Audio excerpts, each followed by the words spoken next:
Time is running out. If you're planning to fly within the United States after May 7, 2025, you'll need more than just your regular driver's license. That's when the Real ID requirements kicks in. It's not optional, it's the law. If you're not ready, you might be turned away at the airport. The Real ID Act was passed to make IDs more secure. It's been in the works for years, and now the deadline is officially set. If you want to board a domestic flight or enter certain federal buildings, you'll need a license that meets federal standards. If your ID doesn't have the little star in the corner, it won't get you through the TSA checkpoint. And if you think that little star is just a symbol, watch this video till the end and you'll see what it means for your next flight. After the tragic events of September 11, 2001, the United States government took a long, hard look at national security. One of the key weaknesses they found was how easily someone could obtain a fake ID. That was a big problem, especially when IDs are often the first line of defense at airports and federal buildings. So in 2005, the government introduced a new law called the Real ID Act. The goal was simple but powerful: make IDs harder to fake and more secure. The Real ID Act created one set of national standards that all states had to follow when issuing driver's licenses and identification cards. Before that, each state had its own process, and some of them were much looser than others. Under the new law, states were required to collect specific documents to prove a person's identity, citizenship, or legal status, social security number, and address. Only then could they issue an ID that meets federal standards. These upgraded IDs are what we now call Real IDs. You can usually spot them easily. They have a small star in the upper right-hand corner. That star shows you that your ID is part of the new, more secure system. But if your ID doesn't have that star, it's not Real ID compliant, even if it's still valid for driving or buying age-restricted products. Starting May 7, 2025, if your ID isn't Real ID compliant, you won't be able to use it to board a domestic flight in the United States. You'll need a passport or other federally accepted form of identification instead. And that can cause major headaches if you show up at the airport unprepared. The Real ID isn't just a new look for your license. It's a new layer of protection for everyone. Although the Real ID Act became law back in 2005, putting it into action across all 50 states was not an overnight process. Changing how identification is issued required huge upgrades to technology, stricter policies, and new training for state-level staff.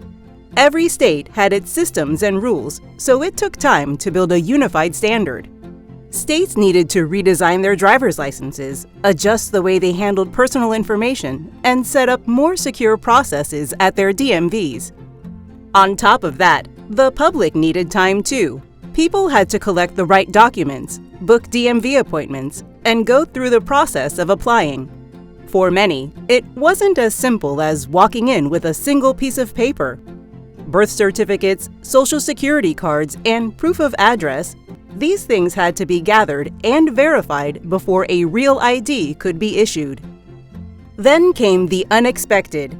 The COVID-19 pandemic hit, shutting down government offices, slowing down paperwork, and making it harder for people to visit DMVs in person.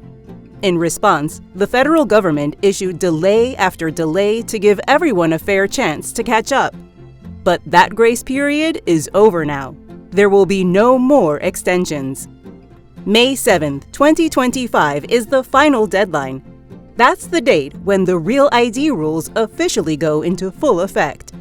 If you're 18 or older and planning to fly within the United States after that day, you must show a Real ID compliant license or another acceptable form of identification. If you don't, you won't be allowed through the TSA checkpoint, no matter what your ticket says. This isn't just a box-ticking exercise. It's about making sure that everyone who boards a plane is properly identified. It's about making travel safer, more secure, and harder to exploit. Real ID is part of a bigger push to protect passengers and ensure that air travel remains reliable in a world where threats continue to evolve. After 2 decades of planning and delays, this is the final boarding call. If you're staring at your driver's license right now and wondering whether it's Real ID compliant, there's a simple way to check. Look at the top right corner of the card. Do you see a gold or black star? That tiny symbol holds a lot of power. If it's there, your ID meets the federal standards set under the Real ID Act. That means you're ready for airport security and other federal identification requirements. But not every state follows the same design. In some cases, enhanced driver's licenses, especially those issued by states bordering Canada, might not show the same star, but are still acceptable. These enhanced licenses include additional features and may carry different marks, like a U.S. flag, to signal compliance. Still, for most Americans, that star is the quickest way to confirm you're holding a real ID. If you look at your ID and don't see a star, there's a good chance it isn't compliant. Maybe you renewed your license before your state started issuing real IDs, or maybe you never went through the process to upgrade. Either way, if you haven't visited the DMV specifically for a real ID or weren't asked to bring documents like your birth certificate and social security card, then you probably don't have one. The worst time to find that out is when you're trying to get through TSA. You don't want to be that traveler stuck at the airport, realizing too late that your ID isn't valid for flying. So, check your license now. If there's no star, make a plan to visit your local DMV. Ask questions, bring the right paperwork, and take care of it before the deadline sneaks up. Having the right ID in hand could be the difference between boarding your flight and missing it altogether. Look for the star. No star means no flight. Getting a real ID isn't overly complicated, but it does require a bit of preparation and a visit to your local DMV. You can't just go online and click a few buttons. This is a secure, federally regulated process, and that means showing up in person with the right documents in hand. The goal is to prove your identity, your legal presence in the United States, and where you live. The documents you need generally fall into 3 categories. First, proof of identity. Most people bring a valid, unexpired U.S. passport or a birth certificate. Second, you'll need proof of your Social Security number. This can be your actual Social Security card, a W-2 form, or a recent tax return that clearly shows your number. Third, you'll have to show 2 documents that prove your current residential address. These are usually utility bills, lease agreements, or official letters addressed to you at your current location. Now, here's where it gets important. All documents must be original or government-issued certified copies. No printouts, no scans, no photos on your phone. If you bring anything other than the real thing, your application will likely be rejected, and you'll have to start the process all over again. Choosing not to get a real ID is completely up to you. It's not mandatory to have one unless you plan to fly within the United States or enter certain federal buildings without using another approved form of identification. If you already have a valid U.S. passport, you can use that at the airport instead. The same goes for other federally approved documents like a military ID, a permanent resident card, or a trusted traveler card like Global Entry. These options all meet the security standards required by the TSA. That said, carrying a passport for every domestic flight isn't always practical. Passports are more valuable, easier to lose, and bulkier to keep in your wallet. Plus, for something as routine as a short flight or quick business trip, pulling out a passport might feel like more of a hassle than it's worth. And that's where a real ID can come in handy. It gives you the freedom to move through airports with just your regular driver's license in hand. There's also convenience to think about.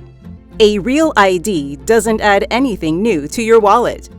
It simply replaces your standard license.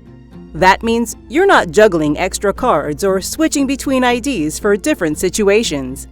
You just have one card that works for both driving and flying. But if you rarely travel or already carry your passport everywhere, you may decide that applying for a real ID isn't a priority right now. That's fine, as long as you remember what it means. Come May 7th, 2025, a regular license without the star will no longer get you through TSA. So, whatever path you choose, make sure it fits your lifestyle and plans. Just don't wait until the last minute to decide. Being prepared means fewer surprises, especially when travel is involved. This isn't one of those things that you can leave until the last minute. May 7th, 2025 might seem far away right now, but it's coming fast. If you don't already have a real ID or another acceptable form of ID, now is the time to act. Visit your DMV, bring the right documents, get the ID with the star. Once you've got it, you're clear for takeoff. No surprises, no delays. Just peace of mind when you step into that security line. Think ahead. Check your license now. Don't let the May 7th deadline catch you off guard. Make it easy on yourself. Get your real ID and travel with confidence.